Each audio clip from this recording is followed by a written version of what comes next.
समीचीन विकल्पों का सम्यक समाधान। सुनिए परम पूज्य श्रमण श्री सुप्रभ सागर जी महाराज के मुखारबिंद से YouTube चैनल सुप्रभ उवाच पर शुभाशीष परम पूज्य श्रमणाचार्य 108 श्री विशुद्ध सागर जी महाराज। सानिध्य श्रमण सुप्रभ सागर जी महाराज, श्रमण प्रणत सागर जी महाराज। पुणे आर्जक श्री रविंद्र जयश्री, कुमारी परिणा गहाणकर अमरावती, 100 मोक्षता राजस डोन गावकर औरंगाबाद। ओम नमः सिद्धेभ्यो। नमो नमः सतहितं कराय वीराय भव्यां भास्कराय अनंत लोकाय सुरार्चिताय देवादिदेवाय नमो जिनाय देवादिदेवाय नमो जिनाय।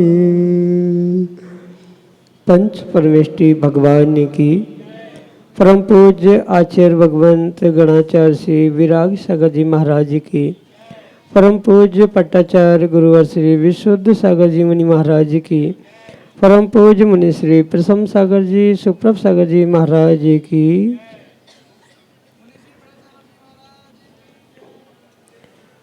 समीचीन विकल्पों का सम्यक समाधान। सम्यक ज्ञान की वह अलौकिक विधा जो हमारे जीवन के अज्ञान रूपी अंधकार को दूर करते हुए हमारे अंतरंग में सम्यक ज्ञान रूपी ज्योति को प्रकट कराने वाली है, क्योंकि सम्यक ज्ञान ही आत्म कल्याण के लिए कार्यकारी उपाय है। और जो अपने मन को निर्विकल्प बनाने के लिए सम्यक पथ पर चल चुके हैं, ऐसे निर्ग्रंथ मुनिराज परम पूज्य मुनि श्री सुप्रभ सागर जी महाराज के मुखारबिंदु से आपको प्रतिदिन आपके समीचीन विकल्प का सम्यक रूप से समाधान प्राप्त होता है। तो जिनके मन में विकल्प है वे शीघ्रता से अपने विकल्प प्रेषित करें और परम पूज्य मुनि से उनका सम्यक समाधान प्राप्त करें। प्रारंभ करते हैं आज का सम्यक समाधान। और आज के पहले विकल्प के लिए बानपुर ललितपुर उत्तर प्रदेश से अदिति जैन महाराज के चरणों में बारंबार नमोस्तु निवेदित करते हुए अपना समीचीन प्रश्न रख रहे हैं कि महाराज जी, अहम, मान कसाय और सेल्फ रिस्पेक्ट में क्या अंतर है। जैसे किसी ने किसी को सभा में चिल्लाया तो वह क्रोध करता है, तो क्या वह मैं के कारण क्रोध कर रहा है या सेल्फ रिस्पेक्ट के लिए। हमारे समीचीन विकल्प का सम्यक समाधान करने की कृपा करें। नमोस्तु नमोस्तु। ओम नमः सिद्धम। परम पूज्य आचार्य भगवान गुरुवर विशुद्ध सागर जी महाराज की, परम पूज्य श्रमण मुनि प्रशम सागर जी महाराज की।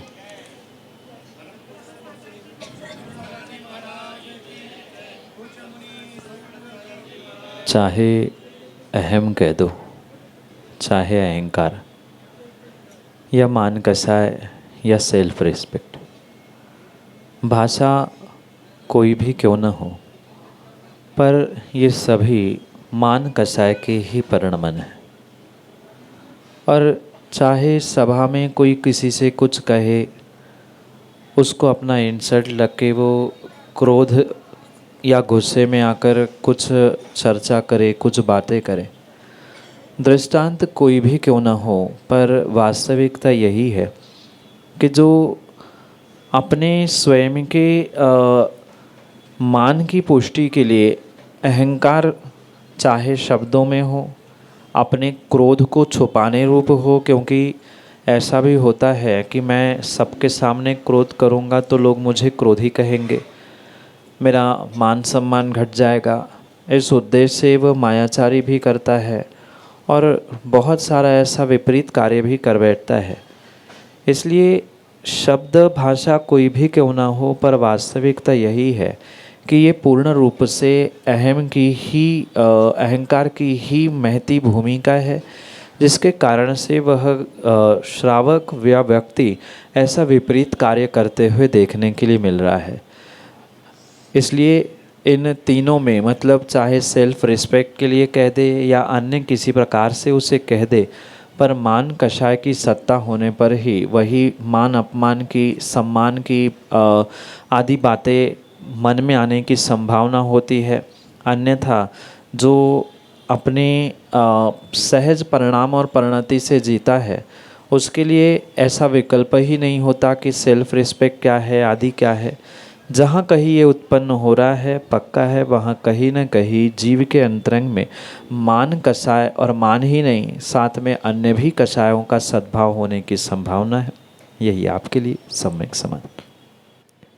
श्रीमती प्रीति मुकेश जैन विनम्र, गुरुग्राम हरियाणा से अगले समीचीन में करके हमारे सामने। गुरुदेव, गृहस्थ अवस्था में रहते हुए ऐसे कौन से व्रत आदि करना चाहिए जिससे हमारा गृहस्थ जीवन सार्थक हो? गृहस्थ आश्रम को सार्थक करने के लिए गृहस्थ को, श्रावक को अपने श्रद्धा के अनुसार, शक्ति के अनुसार जो व्रत सहजता से समझ में आए वो करना चाहिए। ऐसा नियम नहीं है कि श्रावकों को ये ही व्रत करने से उनका काम होगा, कल्याण होगा। ये पक्का है कि जो भी व्रत, चाहे वह 64 रीति व्रत हो, जिन संपत्ति हो, रवि व्रत हो, इन किन्हीं भी व्रतों को अगर श्रावक अपनी श्रद्धा और शक्ति को समझते हुए करता है तो नियम से उसके उस श्रद्धा और शक्ति से किए जाने वाले उन व्रतों से उसका गृहस्थाश्रम ही नहीं अपितु पारलौकिक जीवन भी, भविष्य में मोक्ष मार्ग भी वह नियम से प्राप्त करते हुए आत्म कल्याण कर सकते। पर मुख्य आवश्यकता वहाँ पर व्रतों के, उपवासों की संख्या नहीं है, व्रतों के नामों की नहीं है, अपितु उस व्रत के प्रति और व्रत के साथ साथ सच्चे देवशास्त्र गुरु के प्रति जितनी निर्मल श्रद्धा और जितना विशेष आपका विश्वास होगा, उतने छोटे से व्रत के माध्यम से भी जीव अपना कल्याण करते हुए देखने के लिए मिलता है। इसलिए गृहस्थों को जो शक्ति समझ में आ रही है स्वयं की, अपने शक्ति के अनुसार वे व्रत को ग्रहण करें, और स्वयं को समझ में नहीं आ रहा है कि हम कौन सा व्रत करें, क्या करें, तो सर्वश्रेष्ठ उपाय यही है गुरु का मार्गदर्शन प्राप्त करें। गुरु ने जो कहा आंख बंद करके उन पर विश्वास करते हुए करें, वह नियम से आपके आत्मकल्याण के लिए सार्थक हो सकता है। यही आपके लिए सम्यक समाधान। उज्जैन मध्य प्रदेश से श्रीमती शशि कासलीवाल अगले समीचीन में कल्प करें। 28 मूल गुणों के धारी दोनों मुनिराज के चरणों में मेरा अनंत बार नमोस्तु नमोस्तु नमोस्तु। मुनिश्री, जिज्ञासा ये कि जब भी स्वाध्याय या कुछ भी प्रवचन वगैरह होते हैं वो सुनते हैं तो उस समय मुझे लगता है सब याद है, मगर उसमें बीच में से यदि आप प्रश्न पूछते हैं तो उस समय भूल जाती हूँ, ध्यान नहीं रहता है। तो ऐसा कौन सा कर्म का वो है कि मुझे याद नहीं रहता उस समय? नमोस्तु गुरुवर। ज्ञान की बातें याद होते हुए भी याद नहीं आना, या सुनते समय लगना कि याद है और बाद में भूल जाना, ये व्यक्ति के जीव के ज्ञानावरणी कर्म के तीव्र उदय के कारण से होने वाला कार्य। वहाँ मात्र ज्ञानावरणी ही नहीं, मुख्यता भले ही ज्ञानावरणी कर्म की है, जिस कारण से ज्ञान के तीव्र आवरण घटित होने से व्यक्ति को याद की हुई वस्तु भी, याद किया हुआ निर्णय भी भूल जाने की एक आदत सी पड़ जाती है। क्योंकि ज्ञान आवरणी कर्म का ही कार्य है कि ज्ञान पे आवरण डालना, और आवरण का अर्थ है जो है उसको ढाकना, और ढाकने के कारण से सही मायने में क्या पढ़ा था या क्या याद किया था ये भूल जाना, ये देखने के लिए मिलता। पर ज्ञानावरणी के साथ साथ अन्य भी कर्मों का वहाँ पर उदय हो सकता है, असाता वेदनीय है, अंतराय कर्म है। तो मुख्यतः ज्ञानावरणी कर्म के उदय से ऐसा कार्य जीवन में होता है। अन्य भी छोटे उत्तर प्रकृतियों का वहाँ उदय होता है, जिस कारण से याद नहीं होना या याद किया हुआ भूल जाना ये व्यक्ति के साथ होता है। यही आपके लिए सम्यक श्रीमती सुशीला मलैया, नागपुर महाराष्ट्र से अगले समीचीन विकल्प करें। और व्यवहार में किसको महत्व देना चाहिए? माँ, चारित्र, चर्या और व्यवहार ये तीन शब्द भले ही अलग है, पर वास्तविकता में तीनों एक दूसरे के लिए पूरक या एक दूसरे में ही गर्भित है। क्योंकि बिना व्यवहार के चर्या नहीं होती और बिना चर्या के कोई चारित्र हो नहीं सकता। शब्दों में थोड़ा सा अंतर ज़रूर है। 13 प्रकार के चारित्र कहे जाते हैं और उन 13 प्रकार के चारित्रों में, महाव्रतों में, समितियों में जो परिपालन चर्या का किया जाता है या जो क्रियाकलाप किया जाता है उसे चर्या कहा जाता है। और ये सभी तभी संभव हो सकते हैं जब परस्पर में एक दूसरे जीवों के प्रति और मात्र एक दूसरों के जीवों के प्रति नहीं, अपने प्रति भी, अपने जीवन के प्रति भी व्यक्ति का जो व्यवहार है उस पर डिपेंड करता है कि व्यक्ति चर्या और चारित्र का पालन कैसे करता है।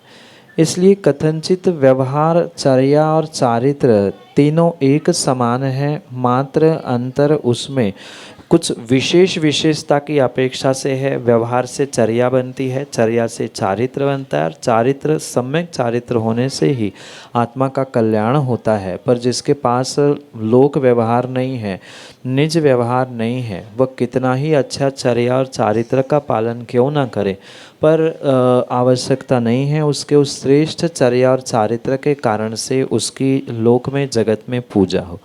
इसलिए जो लोक में पूजा सम्मान को प्राप्त करने की भावना रखता है उसे नियम से मात्र चर्या और चारित्र ही नहीं, अपने व्यवहार के साथ सभी पर दया करुणा रखते हुए अपने चारित्र को सम्यक चारित्र बनाने का प्रयास करना होगा। क्योंकि सम्यक चारित्र विरले ही व्यवहारवान पुरुषों के पास होता है। यूँ चारित्र तो संसार के बहुत सारे लोगों के पास है, वे भी कहते हमने चारित्र धारण किया, हमारी भी चर्या अच्छी है, पर उन जिनका व्यवहार दया करुणा से युक्त नहीं है, उनकी कितनी भी चर्या और चारित्र श्रेष्ठ क्यों ना हो, पर वह कार्यकारी नहीं होता।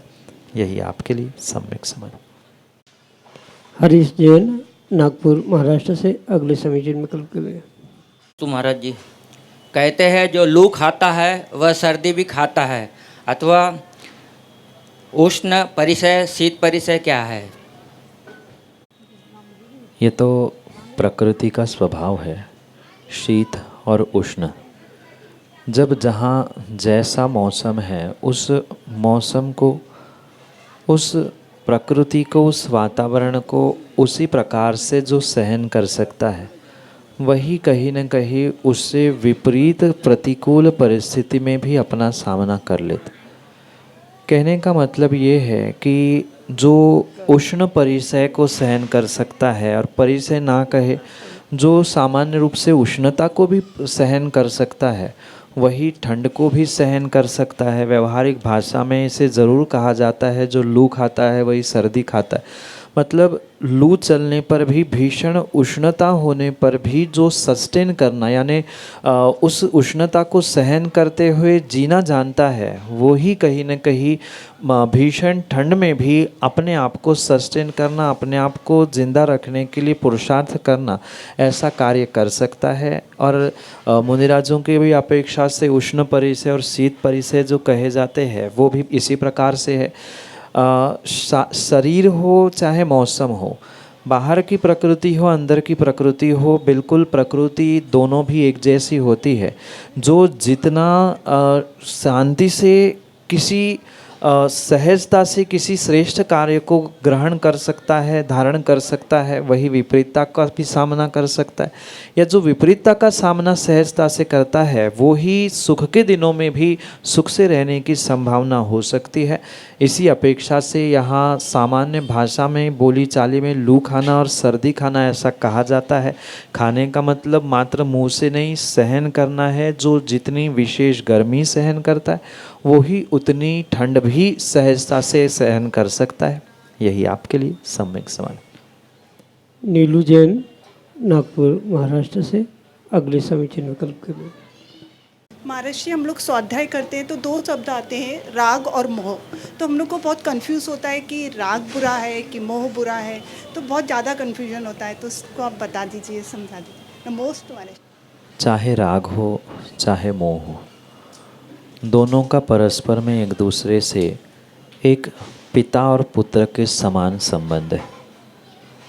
जैसे मोह को जनक कहा जाता है, जो मोहनी कर्म के उदय से किसी वस्तु, व्यक्ति, स्थान आदि के प्रति जो ममत्व भाव है, अपनापन है, उसे मोह कहा जाता है, जो व्यक्ति को मोहित करता है। और ऐसे मोहित करने वाले मोह के कारण से ही दो संतान जन्म लेती है, जिसे आगम में राग और द्वेष के रूप में कहा है। इसलिए दोनों में से अगर हम समझें तो मोह चूँकि पिता तुल्य है, बड़ा है, द्वेष को भी वहाँ राग के साथ ग्रहण करता है। और मात्र राग द्वेष ही नहीं, और भी बहुत सारे उसके उपभेद भी कहे जाते हैं, उत्तर प्रकृतियों के रूप भी उसे समझा जा सकता है। इसलिए अगर वास्तविकता में खतरनाक कोई है तो वह मोह है। मोह के कारण से ही व्यक्ति राग है, द्वेष है, कषाय है, जितने भी विपरीत कार्य कर रहा है, वह जीव मोहनीय कर्म के कारण से, मोह के तीव्र उदय से मोहित होकर ही करता है। इसलिए अगर पुरुषार्थ जीव को पापों से बचने के लिए करना है तो सबसे पहले उसे मोह से ही बचना होगा। मोह से बचे बिना कहीं भी वह राग द्वेष से दूर हो नहीं सकता। राग द्वेष से दूर होने के लिए, विषय कषाय पापों से और संसार को दूर करने के लिए मात्र सर्वश्रेष्ठ शत्रु को जीतने की अगर कोई आवश्यकता है, मतलब इसमें शत्रु का काम करने वाला बड़ा शत्रु मोह है। और वह मोह दो प्रकार का आपने पढ़ा होगा, दर्शन मोहनी और चारित्र मोहनी, जो श्रद्धा भी नहीं होने देता और चारित्र भी नहीं होने देता। तो चारित्र नहीं होने देने वाले में से एक भेद कषाय मोहनी में वह राग द्वेष आदि को ग्रहण किया है, पर उसके अलावा भी उस दर्शन मोहनी के बहुत सारे भेद है। दर्शन मोहनी के साथ साथ चारित्र मोहनी की भी राग के अलावा अन्य प्रभेद है। तो कहीं ना कहीं मोह पिता तुल्य है और राग द्वेष उनके आपत्य संतान तुल्य होने से वे कम शत्रु है, पर शत्रु दोनों ही है। मोह अगर जीतने का विचार करे, हाराने का विचार करे या दूर करने का विचार करे तो मोह प्रबल शत्रु है। पर वहाँ तक पहुँचने के लिए क्रम क्रम से द्वेष, राग आदि सभी को जीते हुए मोह को भी जीता जा सकता है। यही आपके लिए सम्यक समझ। संपदा मुकेश जैन, केवलवाला परिवार, नागपुर महाराष्ट्र से, जिन्हें परम पूज्य मुनि श्री सुप्रभ सागर जी महाराज की दीक्षित दिवस मनाने का अवसर प्राप्त हुआ। अगले समीचन में कल्प करें। नमोस्तु गुरुदेव निवृत्त, नमोस्तु गुरुदेव, नमोस्तु गुरुदेव। गुरुदेव, ऐसा कौन सा पुण्य का बंध था जो इतना बड़ा सौभाग्य, इतना बड़ा मंगल आशीर्वाद जो आपका दीक्षा दिवस मनाने का ये शुभ अवसर मेरे को प्राप्त हुआ। नमोस्तु गुरुदेव, नमोस्तु गुरुदेव। व्यक्ति के जीवन में अच्छे बुरे दिन और अच्छे बुरे अवसर मात्र कर्मोदय के ही कारण से नहीं, कर्मोदय तो एक निमित्त होता ही होता है, पर साथ में जीव की जो प्रबल भावना और अंतरंग के निर्मल परिणाम भाव, देवशास्त्र गुरु के प्रति जो समर्पण के हुआ करते हैं, ये ही कभी न कभी फलित होते हुए ऐसे निमित्त उन पुण्यात्मा श्रावकों को प्राप्त होते हुए देखने के लिए मिलते। और उनमें से ही शायद आपका परिवार ऐसा परिवार है जिन्होंने ये सौभाग्य बहुत हर्ष और खुशी खुशी के साथ स्वीकार किया। चतुर्मास प्रारंभ से ही जो आपकी विधान करने की भावना थी, शायद आपने भी नहीं सोचा था, परिवारजनों ने और हमने भी नहीं सोचा था कि वह विधान के 2 दिन आपको दीक्षा दिवस के उपलक्ष्य में विधान और दीक्षा दिवस मनाने के रूप में प्राप्त हो जाएंगे। शायद तप की भावना और अब तक किए गए साधु मुनि संघ की सेवा वैयावृत्ति का ही ये नतीजा है।